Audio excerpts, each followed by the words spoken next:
기도하시겠습니다. 새로운 날, 새 아침을 주신 하나님 감사합니다. 기도하면서 말씀을 묵상하면서 하루를 시작하게 하신 것을 감사드립니다. 세상에서 찾을 수 없는 은혜와 평강으로 채워주시고 구하고 찾는 자에게 주시는 흔들어 부어 넘치도록 안겨주시는 하나님의 신비한 은총을 경험하게 하여 주옵소서. 우리 기도에 응답하시는 예수 그리스도의 이름으로 기도 올리옵나이다. 아멘. 오늘 함께 묵상하실 말씀은 갈라디아서 1장 11절부터 24절까지의 말씀입니다.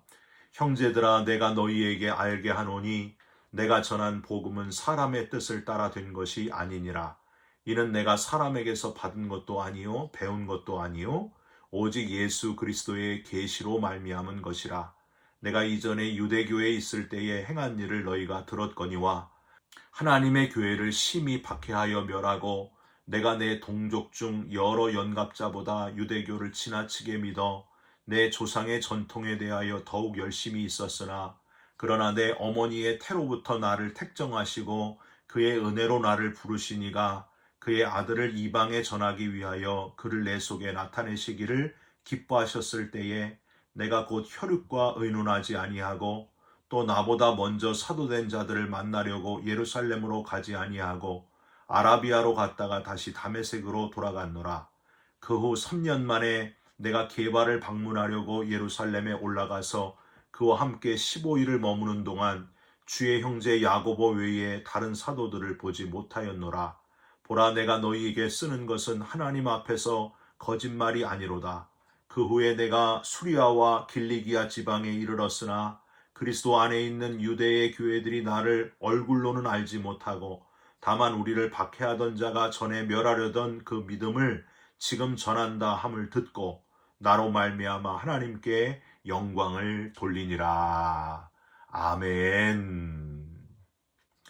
오늘은 갈라디아서 1장 11절부터 24절까지의 말씀으로 나를 택정하시고 나를 부르신 이, 나를 택정하시고 나를 부르신 이라는 제목의 말씀을 함께 나누고 기도하는 시간을 갖겠습니다. 5 손가락이 서로 자기 자랑을 하고 있었습니다.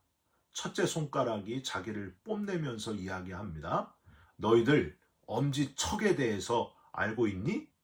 내가 엄지니까 내가 최고야. 둘째 손가락이 이에 질세라 스스로를 자랑합니다. 뭔가를 가리킬 때는 내가 제일 많이 사용되는 것 알지? 이 검지가 최고야. 쓸모가 있어야 귀한 거지. 그렇게 얘기를 합니다. 셋째 손가락은 다른 손가락들을 쳐다보면서 으스댔습니다. 얘들아, 나란히 놓고 키를 한번 재봐. 내가 우리 중에서 제일 크지 않니? 내가 최고. 맞지? 이 작은 것들아.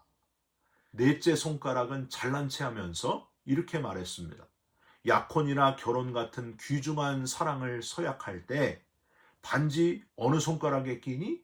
바로 넷째 손가락 아니니? 내가 최고다. 손가락들은 저마다 자기 자랑을 한 가지씩 내놓았지만 마지막 남은 새끼손가락은 내놓을 자랑이 없을 것이라고 생각했습니다. 그런데 그 마지막 손가락이 당당히 나와서 큰 소리로 이렇게 말했습니다. 저 같으면 그랬을 거예요. 얘들아, 내가 없으면, 새끼손가락 없으면 약속을 못하지 않니? 이렇게 했을 텐데 이 새끼손가락은 이렇게 이야기를 했습니다. 얘들아, 너희들 나 없으면은 장애인이다. 사랑하는 성도 여러분, 무엇을 자랑하면서 살고 있습니까? 내게 있는 것이나 혹은 내 자신이 얼마나 중요한지 이런 걸 자랑하고 있습니까? 안개와 같은 것, 잠시 있다가 없어질 것들 자랑하지 마시고 유한한 것들을 자랑하는 자가 되지 마시고 세상과 다르게 변화하지 않는 것, 영원한 것, 그런 것들을 자랑하면서 살아가는 지혜로운 그리스도인들이 되시기를 주님의 이름으로 부탁드립니다. 변하지 않으시는 하나님, 영원한 하나님을 자랑하면서 사셨으면 좋겠습니다. 그럴 때에 하나님도 마지막 심판 때에서 저와 여러분을 자랑하게 될 줄 믿습니다.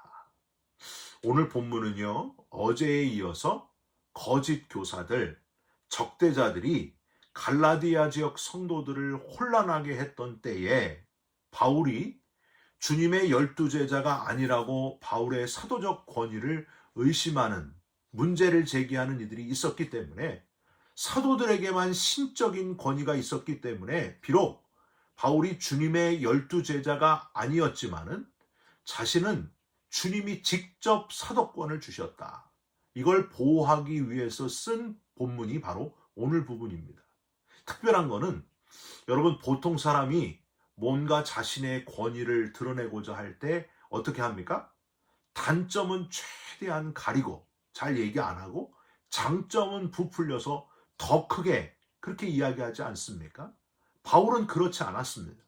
디모데전서 1장 15절에도 내가 죄인 중에 괴수다, 이렇게 고백을 했는데, 오늘 본문에서도 여지없이 자기가 주님을 못 만났을 때, 주님을 모를 때는 교회를 핍박하는데 앞장섰던 그런 아주 극악무도한 사람이었다, 이런 자기의 단점을 아주 여지없이 다 드러내 보이면서 오직 하나님의 은혜로 자신을 사도로 삼아주신 하나님을 마음껏 자랑하고 높이고 있습니다.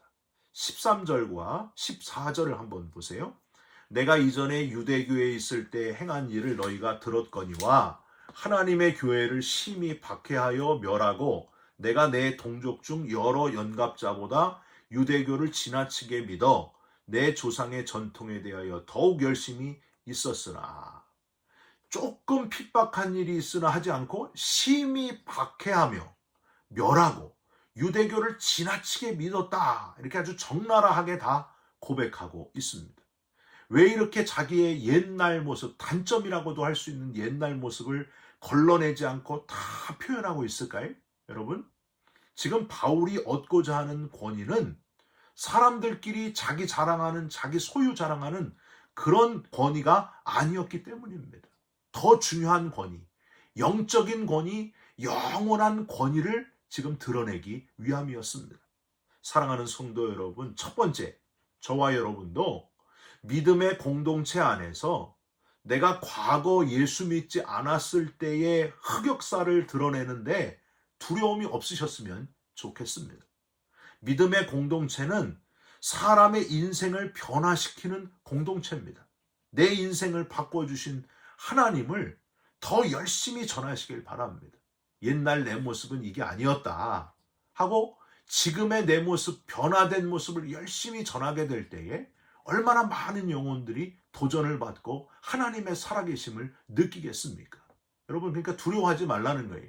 옛날 내 모습이 아닌 모습이었다는 것을 마음껏 드러내시고 하나님의 은혜로 여기까지 오게 된 것을 또 드러내면서 하나님을 높이는 바울과 같은 저와 여러분들이 되시기를 주님의 이름으로 부탁드립니다. 내 인생 변화의 이야기를 듣고 다른 영혼도 또한 변화되는 역사를 경험하게 될 줄 믿습니다. 두 번째로 바울은 사도적 권위를 증명하기 위해서, 분명히 하기 위해서 내가 아니라 극반전의 하나님, 하나님의 전능하심, 그리고 하나님의 큰 은혜를 아주 강조하면서 드러냈다 하는 사실을 기억하시기 바랍니다. 14절 끝에 하고요, 15절의 시작을 보시면은 바울이 이 사도적 권위를 분명하게 하기 위해서 대반전, 극반전, 아주 대조적인 모습으로 표현한 것을 발견할 수 있습니다. 14절 끝에 뭐라고 되어 있어요? 더욱 열심히 있었으나 하고 끝냈는데 15절은 어떻게 시작해요? 그러나, 이렇게 반전을 시도합니다. 극반전. 즉, 나는 아주 악하고 추한 자였는데 하나님은 너무 큰 사랑과 용서의 하나님이시다, 이 표현을 하는 거예요. 나는 아주 극악무도한 예수 믿는 사람들을 앞장서서 잡아 죽이는 그런 사람이었는데 하나님은 정반대로 너무 큰 사랑으로 나를 품어주셨다. 여러분, 세례 요한도 이런 표현을 쓰지 않았습니까? 그는 흥하여야 하겠고 나는 쇠하여야 하리라. 이 반전의 모습을 표현하면서 하나님을 더 크게 드러냈다고 하는 거예요. 바울은 심지어 내가 그동안 공부했던 것은 세상의 학문은 다 배설물로 여기고 예수 그리스도를 아는 것을 가장 고상한 지식이다. 최고의 고상한 것이다. 그렇게 표현하고 있습니다. 하나님의 크심과 나의 죄를 철저하게 대조적으로 살펴보시면서 그렇게 표현하면서 더 은혜의 감격 속에 살아가시기를 주님의 이름으로 부탁드립니다. 또 하나는요, 하나님의 전능하심을 표현하고 있어요. 15절을 한번 보세요. 그러나 내 어머니의 태로부터 나를 택정하시고. 여러분, 하나님이 내가 어머니 뱃속에 있을 때부터도 나를 아시고 택하셨다. 여러분, 이게 얼마나 기막힌 일입니까? 예레미야 5장 1절에는요, 이런 표현이 있어요. 내가 너를 복중에 짓기 전에 너를 알았고 네가 태에서 나오기 전에 너를 구별하였고 너를 열방의 선지자로 세웠노라. 이 얼마나 기가 막힌 하나님의 전능하심, 하나님의 무소부재하심, 놀라운 하나님의 능력을 나타내는 표현입니까? 하나님이 예레미야를, 그리고 바울을, 그리고 저와 여러분을 복중에 짓기 전부터 아신다. 하나님은 모든 보이는 것들, 동물과 사람까지 다 지으신 창조주시다 하는 의미고요. 복중에라는 표현은요, 하나님은 시간의 창조주도 되신다. 그런 표현도 되는 거예요. 천년을 하루같이 여기시는 분 하나님, 머리털까지 다 세신 바 되시는 하나님. 그런데 여러분, 뭘 두려워하시고 뭘 무서워하시고 왜 늙어가는 것을 그렇게 싫어하십니까? 여러분, 우리는 다 하나님의 시간 속에 있는 거예요. 하나님이 창조하신 시간을 누구나 다 살아가고 있는 거예요. 전능하신 하나님의 손에서 벗어나는 것을 두려워하시기를 주님의 이름으로 부탁드립니다. 또 하나는 이 보이는 것들을 지으시고 시간까지 지으신 하나님께서 바울을 부르셨다고 하는 거예요. 15절을 다시 한번 보세요. 그러나 내 어머니의 태로부터 나를 택정하시고 그의 은혜로 나를 부르시니가. 그 많은 사람 중에서 바로 바울을 택하시고 부르셨다. 하나님의 도구로 사용하신다. 그 뜻입니다. 여러분, 작년 12월에 변질되어 버린 장정에서 성경을 빼버리고 인본주의로 빠져버린 그 교단을 떠나서 새로운 교회를 개척하게 될 때에, 예배를 시작하게 될 때에 저를 교인분들이 이 담임 목회자로 청빙해 주실 때 저는 얼마나 떨렸는지 몰라요. 혈액형이 A형이라서 그냥 떨리는 게 아니라 엄청 떨었어요. 이렇게 사람이 사람을 택해도 떨리는데 온 만물을 지으신 분이 바울을, 그것도 예수 믿는 자를 박해했던 그런 사람을 택하시고 이방인의 사도로 세우셨다. 은혜로 세우셨다. 여러분, 바울이 얼마나 가슴 떨리고 벅찼겠습니까?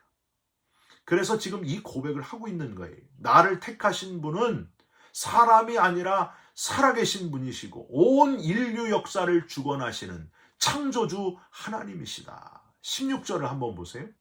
그의 아들을 이방에 전하기 위하여 그를 내 속에 나타내시기를 기뻐하셨을 때에 내가 곧 혈육과 의논하지 아니하고 세상에서 가장 크신 분, 아니 우주에서 가장 크신 우주를 지으신 분이 나를 부르셨기에 내 혈육, 내 가족, 친척하고 의논할 필요가 없었다. 사랑하는 성도 여러분, 저와 여러분이 예수를 믿는 것은 그냥 취미생활로 교회 다니는 것을 선택한 게 아닙니다. 종교를 기독교로 선택한 것이 아닙니다. 온 우주 만물, 눈에 보이는 모든 것들을 지으시고 시간을 창조하신 분 하나님께서 독생자를 보내주시고 저와 여러분을 대신해서 십자가에서 죽게 하셨고 구원의 유일한 길, 오직 예수를 믿는 자들만이 들어갈 수 있는 영생의 길, 부활의 특권을 주셨다 하는 사실을 잊지 마시기를 주님의 이름으로 부탁드립니다. 잃었던 생명을 찾았고 광명을 얻게 됐다는 거예요. 우리가 어찌 이를 자랑하지 않을 수 있겠습니까? 금방 있었다가 없어질 안개와 같은 게 아니라 영원히 변함이 없는 영원한 생명, 부활의 나라, 하나님의 나라를 얻게 된 감격. 여러분, 이것 말고 자랑할 게 뭐가 있겠어요? 자랑하시고 더 자랑하시고 끝까지 자랑하시면서 부활의 나라에 들어가게 된 것을 마음껏 감격 속에 자랑하시고 전하시기를 주님의 이름으로 부탁드립니다. 나를 택정하시고 나를 부르신 이를 마음껏 자랑하면서 전하면서 살아가는 저와 여러분들이 되시기를 예수님의 이름으로 축원드립니다. 기도하겠습니다. 하나님, 자격 없는 이 죄인을 구원해 주셔서 감사합니다. 엉뚱한데 열심이었던 어리석었던 이 죄인을 건져내 주신 것을 감사드립니다. 나를 택정하시고 은혜로 나를 부르신 분 하나님을 자랑하고 또 자랑하고 열심히 전하면서 살아가는 우리 모두가 되게 하여 주시옵소서. 예수 그리스도의 이름으로 기도 올리옵나이다. 아멘. 하늘에 계신 우리 아버지여, 이름이 거룩히 여김을 받으시오며 나라가 임하옵시며 뜻이 하늘에서 이룬 것 같이 땅에서도 이루어지이다. 오늘 우리에게 일용할 양식을 주옵시고 우리가 우리에게 죄진 자를 사하여 준 것 같이 우리 죄를 사하여 주옵시고 우리를 시험에 들게 하지 마옵시고 다만 악에서 구하옵소서. 나라와 권세와 영광이 아버지께 영원히 있사옵나이다. 아멘. 사랑하는 성도 여러분, 저와 여러분을 택정하시고 은혜로 부르시는 하나님, 그 하나님을 기억하고 감사하시면서 감격 속에 오늘 하루를 살아가시기를 바랍니다. 여러분 사랑합니다. 축복합니다. 감사합니다.